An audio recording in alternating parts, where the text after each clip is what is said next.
नरेंद्र मोदी और जसोदाबेन की शादी की तस्वीर सालों बाद सामने आई है।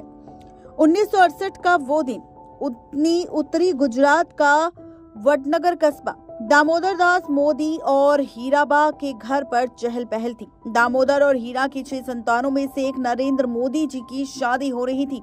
शादी की रस्में कई दिनों तक निभाई गई। हालांकि पैसों की तंगी के चलते इस शादी को काफी सादगी से किया। कुर्ता पैजामा और साफा पहने नरेंद्र मोदी अपने दोस्तों और परिजनों के साथ घर से निकले। वो एक जीप में बैठे और दूल्हे को तरह तैयार होकर निकल पड़े। बाकी राज्य परिवहन की किराए की ली गई बस में बैठ गए। बारात ब्राह्मणवाड़ा जा रही थी।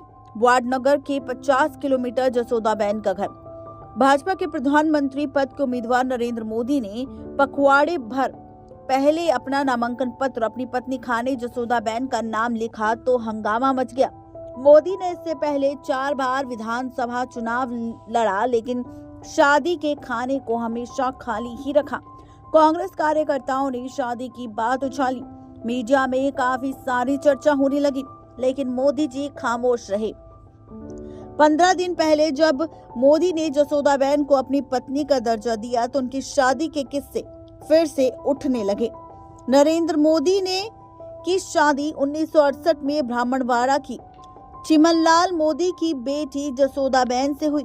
चिमनलाल मोदी एक स्कूल के अध्यापक थे।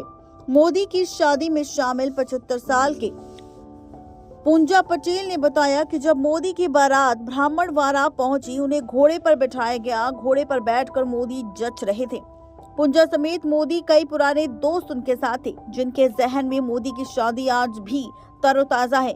पूंजा उस शादी को एक और कारण से याद करते हैं। पूंजा ने बताया कि उन्होंने शादी में मोदी को रखने के लिए एक सूती चादर दी थी, लेकिन वो चादर उन्होंने खो दी।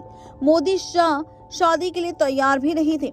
जसोदा के साथ उनकी सगाई लगभग 1 साल पहले हो गई थी, लेकिन दोस्तों की वजह से उनके कम उम्र को लेकर उनसे कई सारी बातें होती थी। मोदी के दोस्त नागजी देसाई ने बताया कि मोदी जी को जसोदा से 1 साल पहले सगाई हो गई थी, लेकिन वो दूसरे युवकों की तरह अपनी होने वाली पत्नी के बारे में कभी भी बात नहीं करते थे। नागाजी के मुताबिक मोदी अक्सर कहते थे कि देश की सेवा करना चाहते हैं, वो शादी नहीं करना चाहते। 64 साल के नागाजी देसाई वाडनगर ने बीएन सिंह हाई स्कूल में मोदी के क्लासमेट थे। मोदी की शादी बड़े ही साधारण ढंग से हुई। बाराती जब जसोदाबेन के घर पहुंचे तो उन्हें जलपान, चाय, गठिया और जलेबी परोसी गई। नागजी ने बताया कि पूरे कार्यक्रम में मोदी गंभीर बने रहे, लेकिन उनसे 1.5 साल छोटी जसोदा खुश थी। उन्होंने लाल रंग की गुजराती साड़ी पहन रखी थी और गुजराती परंपरा के हिसाब से गहने भी पहने थे। शादी के बाद दोपहर को खाना परोसा गया। देसाई जी को आज भी याद है कि खाने में क्या परोसा गया था। उन्होंने बताया कि खाने में मोहन थाल, मिठाई, पूरी, दाल, चावल और सब्जी परोसी गई थी। शादी के बाद जसोदा की मोदी के साथ विदाई हो गई। वडनगर में मोदी की मां ने जसोदा का स्वागत उनके माथे पर कुमकुम लगाकर किया। देसाई के मुताबिक विदा होकर ससुराल आई जसोदा खुश दिख रही थी। एक रिश्तेदार ने उन दोनों की गांठ खोली। एक बर्तन में दूध और फूलों की पंखुड़ियां भरकर उसमें अंगूठी डाल दी गई। उस अंगूठी को ढूंढने को कहा गया। जो अंगूठी ढूंढ लेगा घर में उसकी चलेगी। मोदी ने कामयाब रहे, लेकिन खेल में जसोदाबेन बहुत उन्हें मजा आया।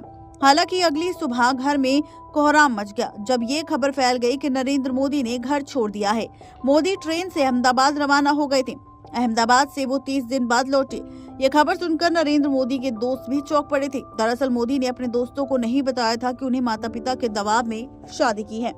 पीएम मोदी ने शादी माँ बाप के दबाव में की थी। मोदी के दोस्त जसूद खान ने बताया कि मोदी की शादी हुई, लेकिन वो एक भी दिन जसोदा के साथ नहीं रहे। देसाई के मुताबिक परंपरा के साथ शादी तुरंत बाद दुल्हन कुछ ही दिन में ससुराल बिताती है, इसलिए जसोदा भी अपने पिता के घर चली गई। वो जब वडनगर दोबारा लौटी, मोदी के माँ बाप कहने लगे कि कई महीनों तक ससुराल में ही रही, लेकिन मोदी ने उन्हें स्वीकार नहीं किया। अंततः वो घर लौट गई और पढ़ाई दोबारा शुरू की। मोदी ने भी अपनी पढ़ाई आगे बढ़ा दी। जसोदा ने पढ़ाई पूरी की और एक स्कूल में टीचर लग गई। रिटायर होने के बाद भी वो अपने भाई अशोक के साथ वडनगर के पास ऊझा में रहती है। नेक्स्ट 9 लाइव की रिपोर्ट।